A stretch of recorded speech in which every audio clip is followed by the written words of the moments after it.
প্রিয় দর্শক বন্ধুরা, আপনাদের জন্য আবার একটি আমি ভিডিও নিয়ে হাজির হয়েছি। আজকের ভিডিওর মধ্যে আমি দেখাবো যে যাদের পুরনো কাস্ট সার্টিফিকেট ছিল, অলরেডি একটি কাস্ট সার্টিফিকেট ওয়েবসাইটে নতুন একটি অপশান অ্যাড করা হয়েছে। অর্থাৎ আপনাদের যাদের পুরনো কাস্ট সার্টিফিকেট ছিল তাদের ডিজিটাল সার্টিফিকেট কীভাবে করবেন, আজকের ভিডিওটি দেখলে খুব সহজে আপনারা নিজেরাই অ্যাপ্লাই করতে পারবেন।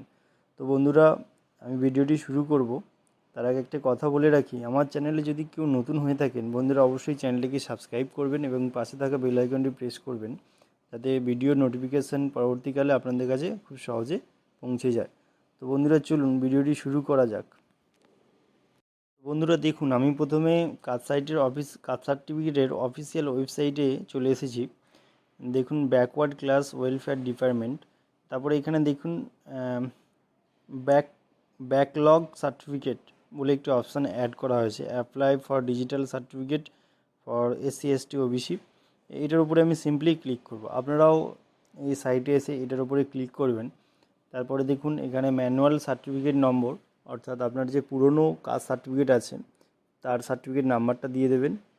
আমি দিয়ে দিচ্ছি, আপনারাও দিয়ে দেবেন। এখানে সার্টিফিকেট ইস্যু ডেট, এগুলো সব সার্টিফিকেটে লেখা থাকবে, আপনারা দেখে দেখে ভালো করে ফিল আপ করবেন। তারপরে ইস্যু অথরিটি, কাস্ট কী সেটা দেবেন।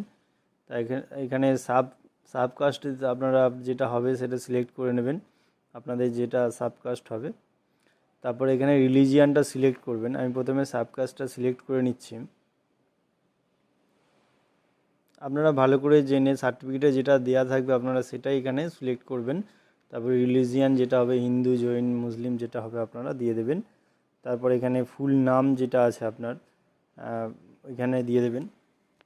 তো বন্ধুরা, ফুল নেমটি দেওয়ার পরে এখানে দেখুন ফাদার্স নেম বলে একটা অপশান আছে, এখানে ফাদার্স নেম দিয়ে দেবেন। তারপরে ডেট অফ বার্থ, যে যার ডেট অফ বার্থ সিলেক্ট করে নেবেন এখান থেকে। তারপরে জেন্ডারটা আপনারা সিলেক্ট করে নেবেন। সব SC সার্টিফিকেটটা দেখে দেখে আপনারা ভালো করে ফিল আপ করবেন, তা নাহলে একটা ডাটা ভুল হলে কিন্তু অসুবিধা হয়ে যাবে। আমি ডেট অফ বার্থ সিলেক্ট করে নিচ্ছি, আপনারাও যে যার সিলেক্ট করে নেবেন।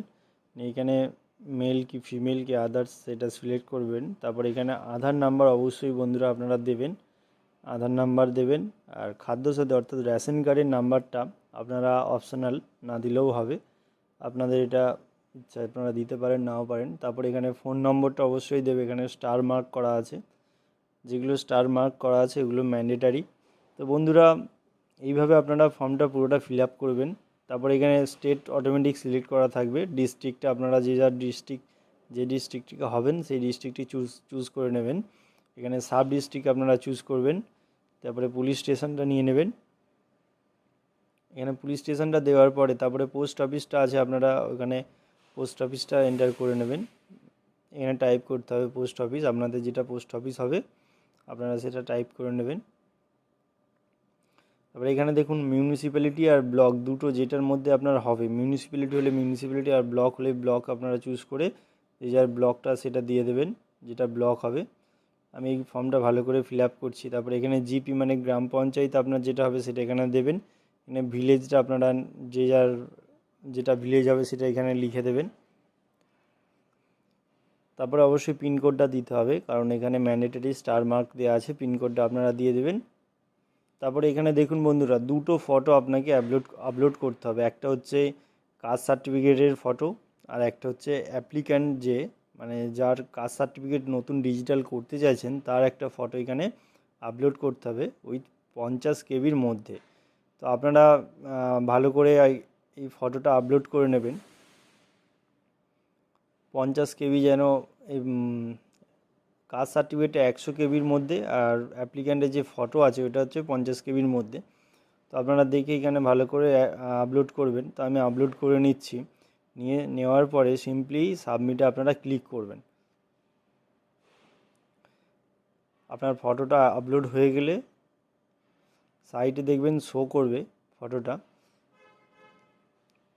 তো এখানে ক্যাপচার কোডটা দেবেন, তারপরে ফটোগুলো আপলোড করার পরে সাবমিটে ক্লিক করবেন। সাবমিটে ক্লিক করার পর আপনি ওয়েবসাইটে ফিরে গিয়ে ওইখানে ট্র্যাক অ্যাপ্লিকেশান করতে পারবেন। অর্থাৎ এটা সাবমিট করার পরেই আপনার একটা স্লিপ জেনারেট হবে, ওই স্লিপেই আনলজমেন্ট একটি নাম্বার লেখা থাকবে, ওই নাম্বার দিয়ে আপনারা ট্র্যাক করতে পারবেন যে মানে স্ট্যাটাসটা কী আছে সেই স্ট্যাটাসটা চেক করতে পারবেন। তো বন্ধুরা, আজকের ভিডিওটা এই পর্যন্তই ছিল।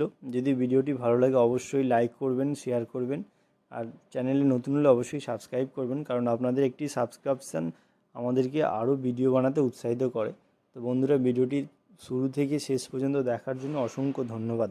Thanks for watching.